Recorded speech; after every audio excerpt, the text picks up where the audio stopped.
challenge to dignity. Our goal was to link academics, activists, and agencies concerned with the health of refugees and asylum seekers in a spirit of collaboration and comparison, bringing together professionals working with different populations of forcibly displaced peoples, ethnic groups, and nations. The video you are watching will contain an individual presentation edited to stand alone. We hope you find them to be of value. Our next speaker is Dr. Bridget Haas, who is visiting assistant professor of anthropology at Case Western Reserve University. Her work explores the emotional, psychological, and social effects of immigration policies on asylum applicants in the United States. We're pleased to have Dr. Haas with us. Bridget, it's all yours. Okay. I'm hoping everyone can see and hear me. Yes, we can. Yes. Okay, great. Thank you very much. So thank you so much to Tom for this generous invitation to present at this conference. It has been such a really dynamic and stimulating day and a half with, I know, still more to come. So I'm grateful for the opportunity to contribute to this important larger conversation on migrant health and well-being. Thanks to Alexis and the rest of the UCSD crew for getting this conference up and running. I know, particularly with this hybrid model, that is a no small feat. I just want to make one note. In the abstract, I had suggested that I would be drawing on both my past and ongoing research with asylum seekers in the US, as well as newer research with a refugee community that I'm working with. And both in the interest of time and because my current research has been really delayed in fits and starts because of COVID over the last year and a half. I'm going to concentrate primarily on my asylum seeker research, but speaking to the domains that are in the abstract. And I'm happy to talk about that other research in the Q&A if that's helpful. So before delving into a more focused discussion on ambiguous loss and protracted family separation in the context of asylum seeking, I want to first provide some context regarding my broader approach and thinking in terms of migration and health. And so in the broadest sense, my ethnographic research has been focused on the bureaucratic violence of immigration regimes, particularly in the US asylum system, and its everyday lived and embodied consequences among migrants embedded in these systems. And overall, my aim has really been to contribute to and advance theorizing on migration and well-being in two specific ways. First, to see the pain and distress, including poor mental and physical health of refugees and asylum seekers, not necessarily as inherent to the process of displacement or forced mobility, but rather as produced and or exacerbated through specific state policies and procedures related to migration and border control. And second, my work really seeks to expose what I think of as the slow violence of immigration systems and bureaucracies, that is, the forms of institutional or bureaucratic violence that are often normalized and often hidden, but nonetheless powerful in shaping refugee and asylum seeker well-being. And so I have a continuum of violences here that I'll address in just a second, but this focus on slow violence, I think, takes us away from the more spectacular forms of violence that panelists in this conference have so richly and importantly addressed. So my interlocutors were asylum seekers, so those who had formally lodged an asylum claim with the US government. And they were claims that were not issued at a port of entry or after being apprehended by DHS, which would be considered a defense of asylum claims, but rather entered into an affirmative process whereby they were claiming asylum in a non-border or interior location. And I've done most of my work with asylum seeking in the Minneapolis, St. Paul area. So my interlocutors and my friends, my asylum seeker friends, were not routinely, or at least not initially, subjected to the egregious and overt forms of violence against asylum seekers that other panelists have addressed, things like immediate detention, the MPP program, or expedited removal. And though not to suggest an equivalency, I think it's critical that, as William Lopez has argued, attention to the hyperviolence of the state expressed through technologies like deportation and detention not render invisible other forms and experiences of violence and their impact on migrants' lives and bodies. And indeed, I would argue that these different forms of violence and this range of technologies of power, from the overt and physical to the hidden and bureaucratized, are all undergirded by the same ideologies and politics of racialized exclusion, xenophobia, and criminality. And so on the slide here, I've just enumerated some of these forms of violence, which elsewhere I've discussed in much greater length. And each of these bullet points could warrant an entire conversation or entire presentation itself. And so I'm giving them here primarily as background for you to understand what I'm considering or talking about in terms of these bureaucratic violences associated with the asylum process.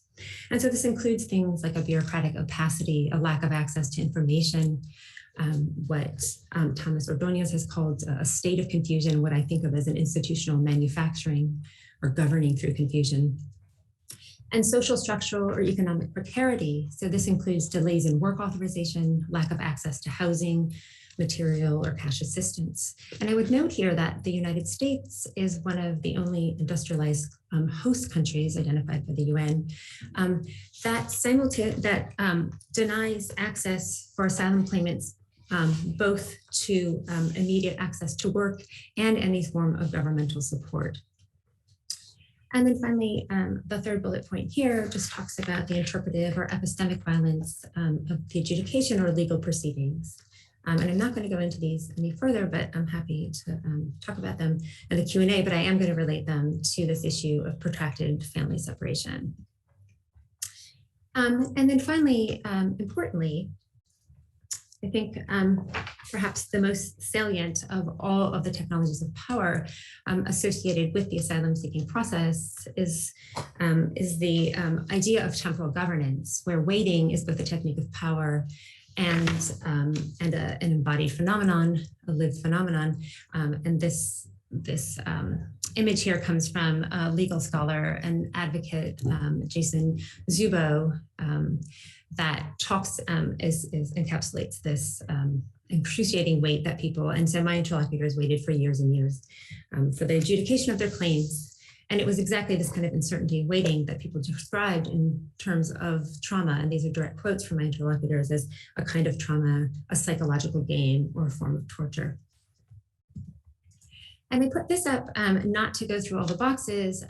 This is a flow chart of the various steps and possibilities for an asylum procedures. And but I give it here as a visual just to point to the ways in which this is A, very complex, and B, that at each level of these steps requires another kind of protracted waiting. And so again, we're talking kind of years for this to happen.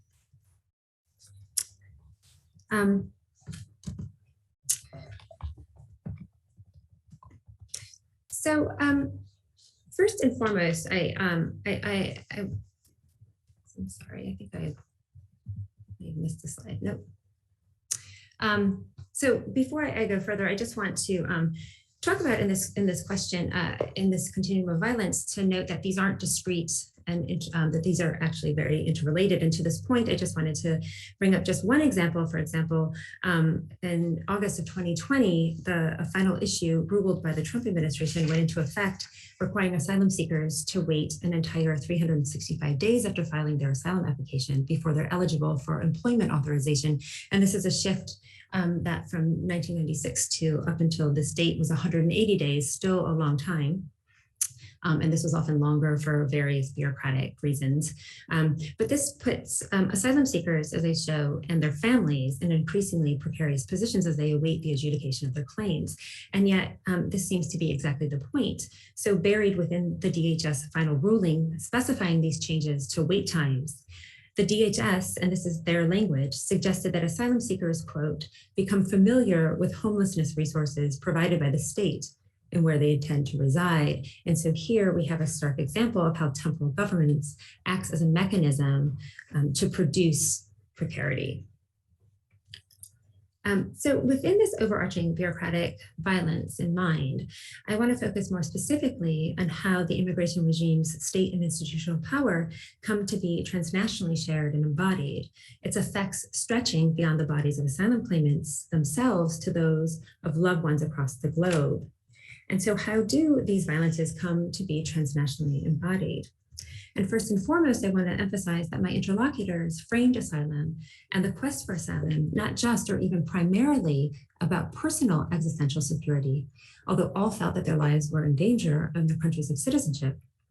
But they framed this primarily as a relational and a familial act. And although asylum is adjudicated on an individual basis, and with very few exceptions, most of my interlocutors came alone, leaving family behind.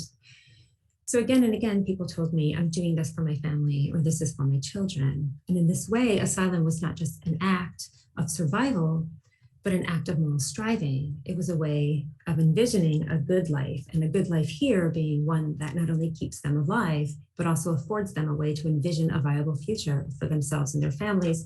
And I think Charles Waters' presentation yesterday really spoke to these kind of aspirational qualities about and ways that kind of muddy this distinction between just flight out of fear versus aspiration. And so this idea of ambiguous loss I have drawn on because I think it's instructive to the study of asylum in a couple of different ways. So this idea of ambiguous loss comes from psychologist Pauline Boss, who was not speaking about migration. And this has been applied to various contexts. But ambiguous loss as a relational disorder in which a loved one is either physically present but psychologically absent, or psychologically present but physically absent. And this has applied and been applied to asylum, to the study of migration in a couple of different and important ways, I think, for my discussion.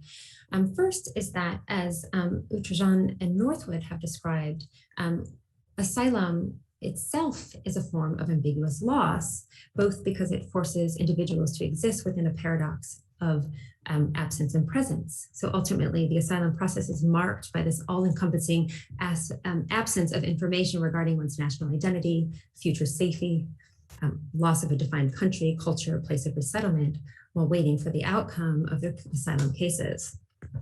And then second, that protracted involuntary family separation as a kind of ambiguous loss, and ambiguous because there's uncertainty about whether the separation represents an irreversible loss. And we'll see how this looks in my research setting.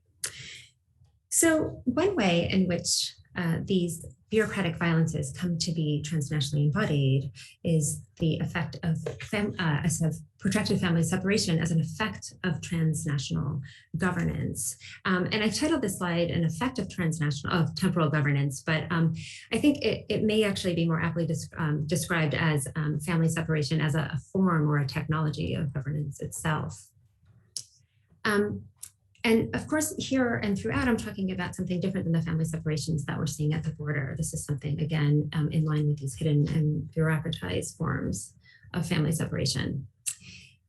So particularly given the ways in which asylum seeking was understood as a relational familial act, enduring family separation was one of the most salient sources of pain and distress for my interlocutors. So Sarah, who is an asylum seeker from Zimbabwe, described it this way: this asylum process is taking too long. I can't keep waiting. Maybe I can keep waiting, but without my kids, I don't know. I think if immigration would just let me bring my family, at least I've had a peace of mind. I would just feel like a human again. And this utterance has stayed with me. And I recall this exchange, one of so many that I had with Sarah, over and over again. And what was immediately and pretty exquisitely striking about Sarah's words was the equation of her very humanity with the presence of her children. Her words were not unique here. And asylum claimants expressed their intense grief and excruciating longing for family that they had left behind in their countries of origin, drawing deep connection between a life worth living and the presence of family. And this was certainly one of the most salient aspects of pain and distress for my asylum seekers.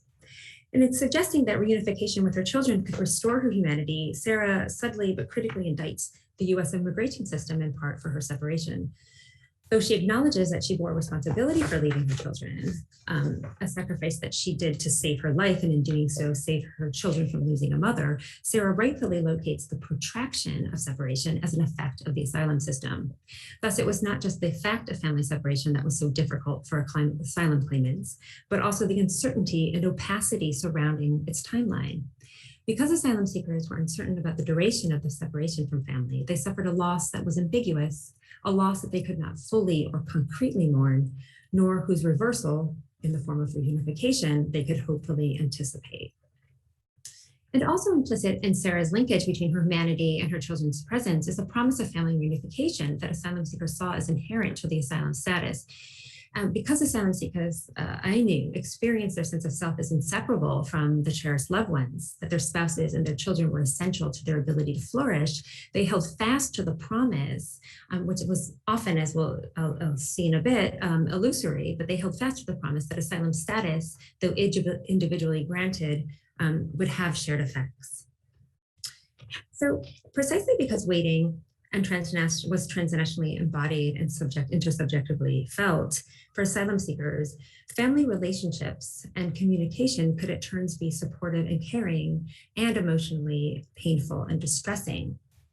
And here I have a longer quote from Hassan, an asylum seeker who had been waiting many, many years for a resolution of his asylum claim.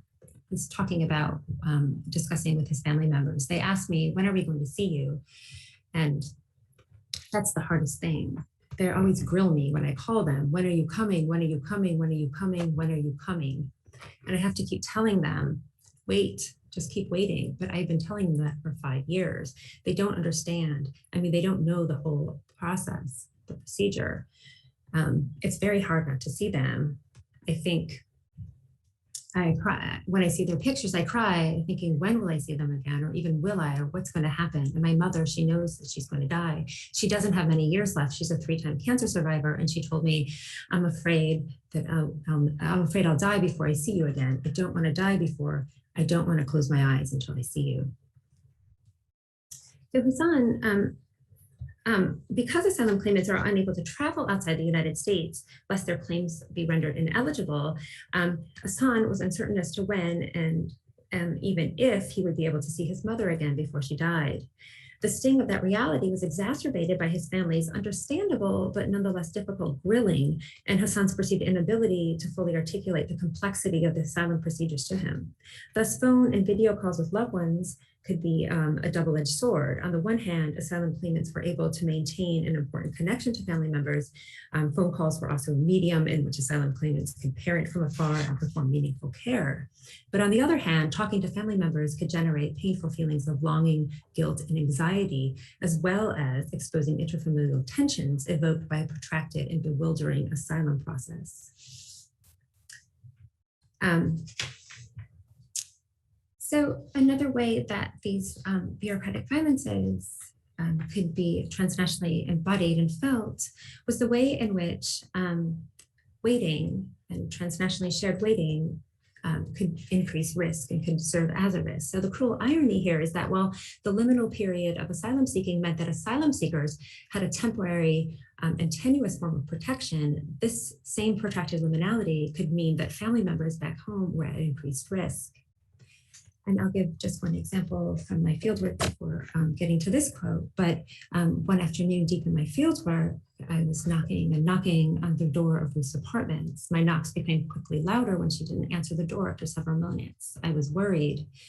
She had not answered her phone or returned her message in a couple of days.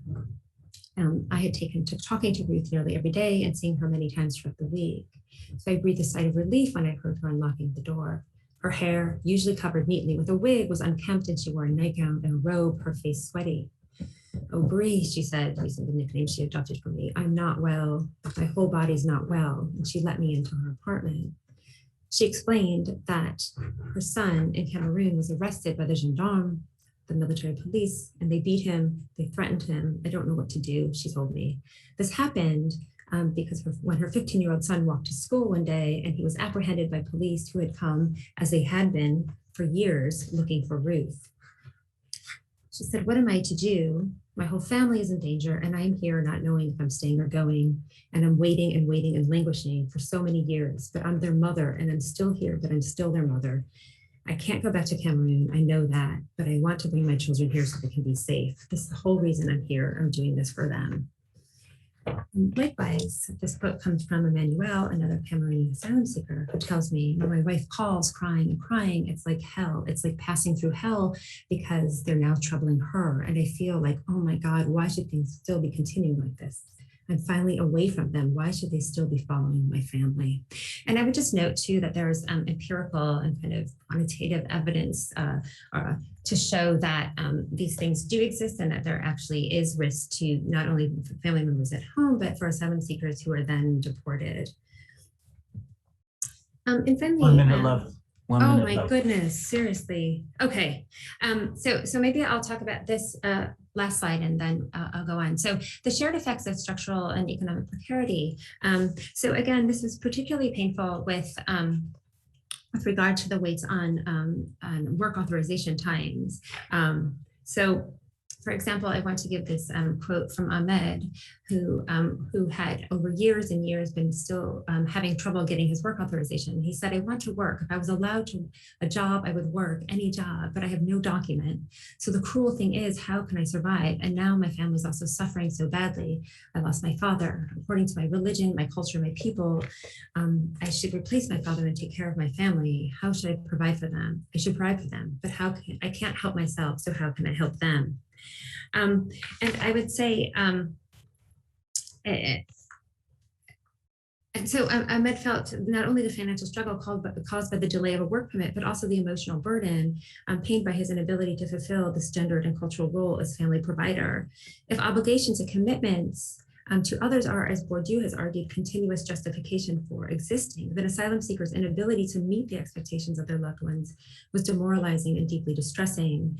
That is, rather than become reasons for their existence in the context of asylum seeking, familial expectations, pleas and solicitations of support, expressions of pain and desperation often contributed to asylum seekers' sense of suffering. Just as the fraught family relations between Louise and Hassan noted earlier, these cultural and familial expectations that Ahmed describes here, but is ultimately unable to fulfill, function as Ackerman and Panter-Brick have so beautifully described, quote, both as an anchor for resilience and an anvil of pain. And am I out of time? You can make a concluding comment if you like. Okay, so the slides, I don't know, I must have been so off on my timing, but I had some slides and I maybe can field these questions if people are interested on the ways in which, even after granted asylum, there's a kind of new and protracted system where people are waiting and waiting. And then sometimes during these times, I have several examples where even if family paperwork, so people waiting, the wait time sometimes for adult children is 102 months currently. And so as people are kind of languishing in this new forms of waiting and new forms of bureaucratic violence, so for some people, family members have died and they've not been able to mourn them. So kind of new inculcations of ambiguous loss. And so I think ultimately this work then suggests that we think critically about the ways in which these structural violence and the bureaucratic violences of the immigration system often work to, in very silent ways, foreclose the possibility of refuge, even for people who are granted legal status. Thank you.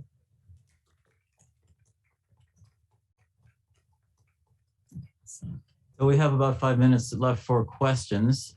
Olga, yes. Thank you for your presentation, very interesting. And I'm wondering, since we are looking at the cases in the Mexican side, that they are waiting there, but after they start or continue the process in the US, I'm wondering if the pandemic or any current situation, is it affecting this asylum process that they are following in the US after crossing the border? Is something changed, the length of time or the procedures, something that had to do with these recent changes?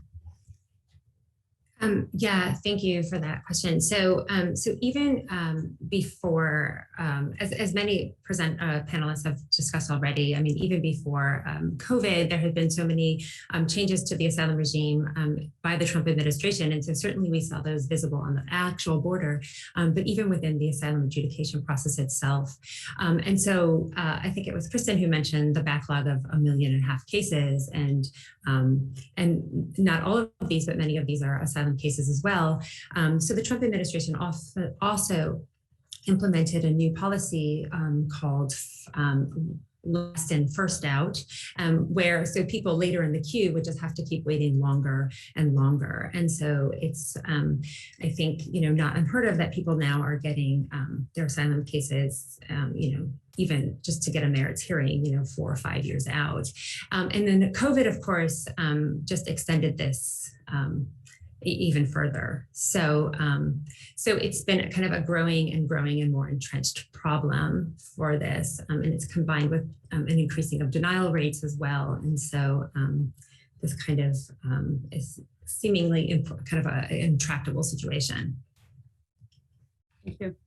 Mm-hmm. And this is, Bridget, you've dealt explicitly with the idea of waiting. And Olga's paper, which comes right after the break, will also deal explicitly with that. So we're in a conjunction of different forms and modes of waiting here. Catherine?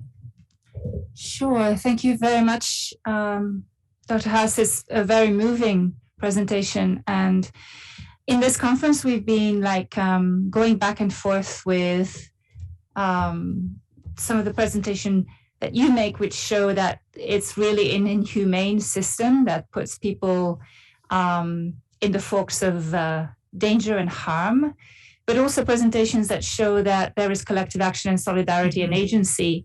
So my question is, I don't want to gloss over the inhumane system, but I'm also asking what is the civil society action that can actually change.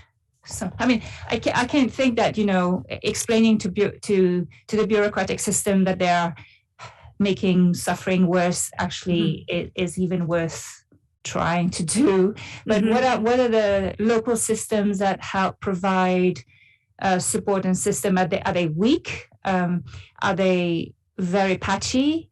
Are they very ineffective? Are they effective? I mean, I'm just trying to see the other side of your story, not to minimize what you just explained, but also to kind of try and move past it or forward with it. Yeah, thank you, Catherine, for that comment. And so absolutely. And so, and in my broader framing of, so here I'm specifically focusing on the bureaucratic violences, but in the larger framing, particularly with my interlocutors, I think what partly makes asylum so painful is that people,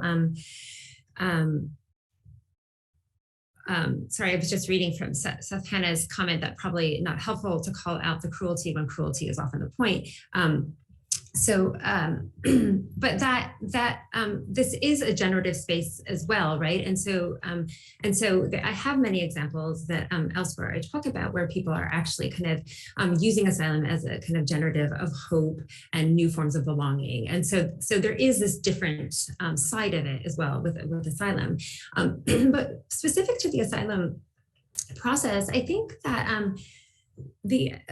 as far as collective action, I think that part of the collective action, I think, is difficult in terms of affecting change on these kind of smaller kind of bureaucratic changes. It's kind of hard to mobilize around these, kind of decreasing backlog times or things like that, if you're talking about those kind of more routinized bureaucratic violences. But I think that there are points, for example, where things can be improved in terms of just improving the kind of recognition of the dignity of people going through this process. So for example, and speaking out against those or refusing, and I have examples of asylum seekers refusing, to kind of enduring this process and refusing to be fully interpolated as this kind of criminal other, right? But like these kind of routinized bureaucratic violences, like people's asylum cases, just they're getting canceled abruptly and moved to the back of the queue because the immigration judge was sick that day, right? And they have to wait another 10 days for it. And so I think, particularly with legal advocates, I think speaking out against these kind of issues, I think is helpful. But it's difficult because so many of these things are a kind of invisible violences, and they're so routinized as part of the process. And another paper that I recently published in Cultural Medicine and Psychiatry, I talk about the sometimes stickiness of trying, for example, to teach people to abide time in a way that kind of just makes their waiting more palatable rather than as a political problem. So I think I'm kind of going in different directions, but I really take your point that that's not the whole picture. And I think, part of my work is to try to situate myself in a critical refugee study, so I'm not kind of fetishizing suffering for the sake of suffering or not focusing on a damage-centered approach. But I do think my intervention is by exposing these kind of violences or these routinized processes as forms of violence. I'm hoping that there might be an opening for change. So I don't have a clear answer to that, but I appreciate your question, and it's something I think about too. Thank you very much, Bridget.